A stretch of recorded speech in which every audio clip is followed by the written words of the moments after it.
नमस्कार, स्वागत है आपका द फोर्थ स्टेट यूट्यूब मंच पर। मेरा नाम है रविंद्र सिंह चौरान और सबसे पहले आपसे रिक्वेस्ट, गुजारिश, विनती, प्रार्थना, अगर संभव हो तो हमारे चैनल को ज्वाइन कीजिए। उससे हमें आर्थिक सहायता मिलेगी। आपकी छोटी-सी आर्थिक मदद हमारे लिए एक बड़ा वित्तीय सहयोग होगा और हम लोग मजबूती के साथ अपने इस चैनल को आगे बढ़ाने में कामयाब। अब आज की खबर। आज की खबर भी वोट चोरी से जुड़ी है।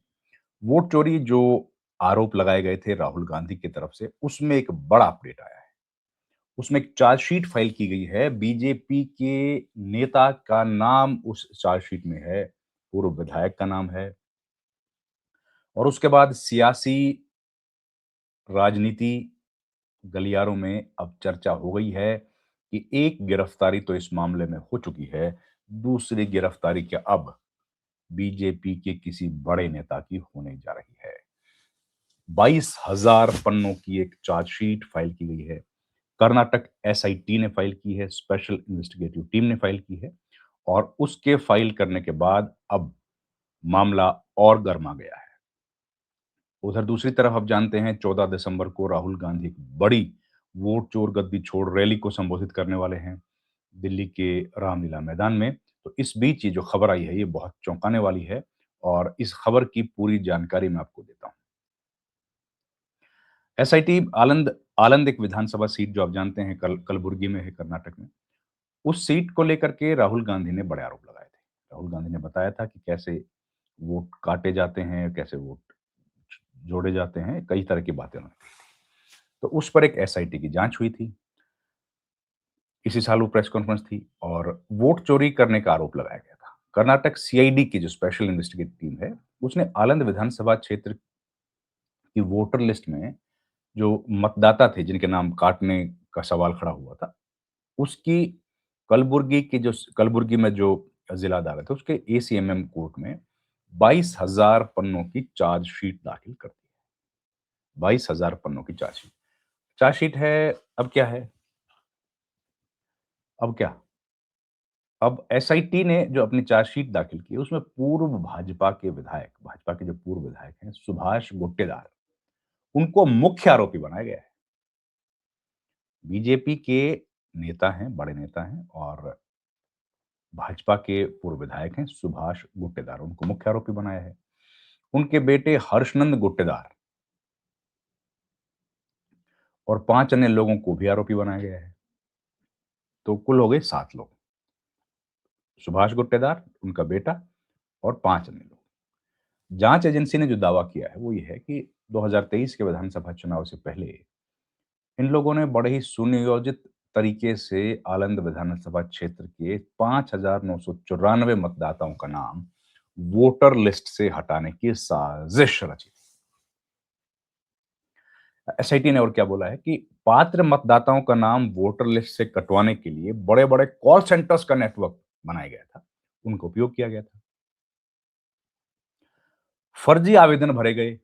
फर्जी आवेदन कैसे भरे गए? ऑनलाइन। और हर वोटर का नाम कटवाने से पहले उसके बदले में पैसे दिए गए। ओटीपी आता था, हैक किया गया, उसको हैकिंग की गई। आधार लिंक मोबाइल जो नंबर था, उसमें हेरफेर किया गया और उसको हेरफेर करके फॉर्म 7 भरा गया।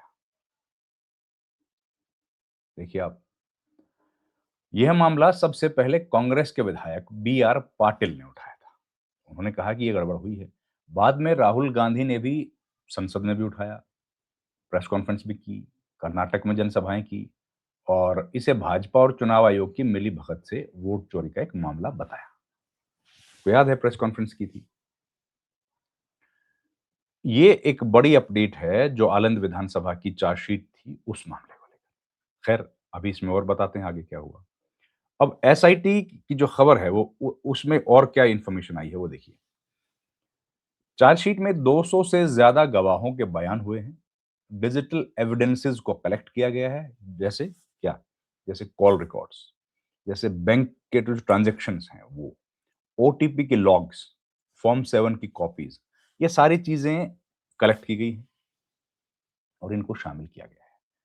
एसआईटी ने कोर्ट से आरोपियों के खिलाफ आईपीसी की धारा जो आईपीसी की धारा लगी है क्योंकि मामला पहले से है, 420, 468, 471, 120 बी क्रिमिनल कॉन्स्पिरेसी के तहत आरपीए की धाराओं के तहत मुकदमा चलाने की भी मांग की है।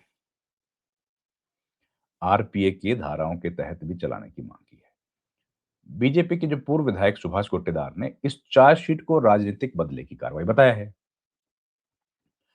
उन्होंने तो यही कहा कि हम लोग अपना पक्ष रखेंगे और बी कांग्रेस पार्टी का कहना है कि लोकतंत्र पर हमला है। सुभाष गुट्टेदार ने और भी कुछ कहा है, पहले उनका भी पक्ष आना ज़रूरी है। उन्होंने कहा है कि भई जो मेरे ऊपर आरोप लगे हैं, ये गलत है, बेबुनियाद है। फिर उन्होंने कहा कि जो विधायक बी आर पाटिल हैं, वो इस तरह के आरोप चुनाव से पहले लगाते हैं, कोई बड़ी बात नहीं है। उनकी पुरानी आदत है, राजनीति से प्रेरित है, कोई इसमें बड़ा नहीं है। फिर सुभाष ने कहा कि पाटिल का इरादा 15 दिसंबर को राहुल गांधी की लीडरशिप में होने वाली वोट धांधली की कैंपेन की तरफ ध्यान खींचना है बस और कुछ नहीं है। फिर उन्होंने ये भी कहा कि पाटिल ने कर्नाटक सरकार में मंत्री पद पाने के लिए बेबुनियाद आरोप लगाए हैं कि मुझे कोई मंत्री बन जाए। सुभाष के बेटे और भाजपा के नेता हर्षानंद ने भी इस केस में आरोपी हैं। उन्होंने कहा कि उन्हें इस आरोप के बारे में कोई ऑफिशियल इन्फॉर्मेशन है ही नहीं। तो ये पूरा घटनाक्रम हुआ है और इस घटनाक्रम के बाद ज़ाहिर है सियासी वो तनाव तो हो गया है और सियासी पारा चढ़ गया है। राहुल गांधी एक रैली कर रहे हैं, नाम उसको दिया है वोट छोड़ गद्दी छोड़ और वो रैली भी चल रही है। जब हम लोग बात कर रहे हैं, वो रैली चल रही है। इस बीच ये खबर आई है और ये खबर जो है, ये खबर भी बड़ी है।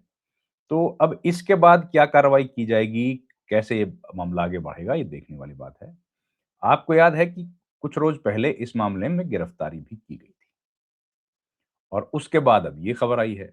तो कांग्रेस पार्टी एक बात तो तय है कि अब इस मामले को लेकर बड़े मजबूत तरीके से आगे बढ़ने वाली है और ये मामला अब कांग्रेस पार्टी के लिए एक बड़ा मसला बन गया है। अब इस मामले से वोट कितने मिलेंगे, नहीं मिलेंगे, पता नहीं। लेकिन ये मामला बड़ा है और जिन लोगों को इसमें आरोप पत्र में जिन लोगों का नाम है, उसमें सुभाष गुट्टेदार, उनके बेटे हर्षानंद गुट्टेदार, उनके निजी सचिव टिप्पे रुद्र, कलबुर्गी के डाटा केंद्र के 3 ऑपरेटर अकरम पाशा, मुकर्रम पाशा और मोहम्मद अशफाक, ये लोगों का नाम है और पश्चिम बंगाल के आपी अद्या शामिल हैं। ये लोग इसमें इनका नाम है। अब जो पहला शख्स इस मामले में गिरफ्तार हुआ, वो था आद्या। आरोप ये है कि वह ओटीपी बाज़ार नाम की एक वेबसाइट चलाता था, जो ओटीपी बाईपास सुविधा देने के लिए अमेरिका स्थित प्लेटफ़ॉर्म से जुड़ी थी। बाद में उसे ज़मानत पर रिहा कर दिया गया था।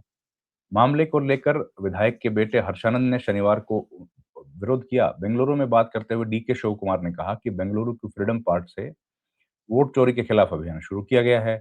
उन्होंने कहा कि रविवार को दिल्ली की जो रामलीला मैदान में रैली है, वो एक बड़ी रैली रखी गई है, जिसमें हज़ारों लोग शामिल होंगे।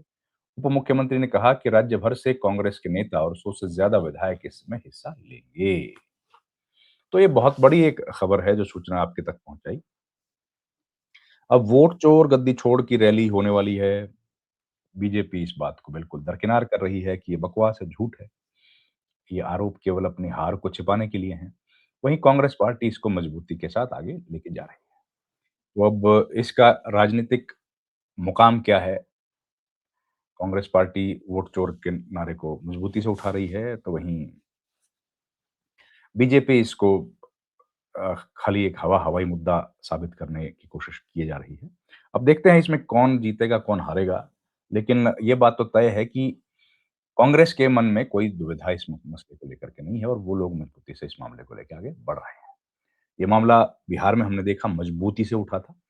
वोट में अब ट्रांसलेट हुआ कि नहीं हुआ, वो अभी नहीं पता है। लेकिन अ, लोगों का कहना है कि नहीं हो पाया।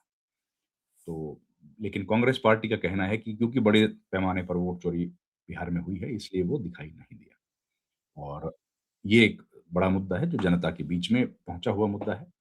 खैर, अब इस पर जो होगा वो देखेंगे। इस वीडियो में इतना ही दोस्तों। आपसे रिक्वेस्ट है कि अगर संभव हो तो हमारे चैनल को जॉइन कीजिए और हमारे चैनल को आप प्लीज़ लाइक, शेयर और सब्सक्राइब कीजिए जिससे हमें हौसला मिले, ताकत मिले और हमारी रीच अगर आप कुछ लोगों से अपना वीडियो शेयर करेंगे तो बढ़ेगी। ये आपसे रिक्वेस्ट है। तो बहुत-बहुत धन्यवाद। Thank you very much. नमस्कार।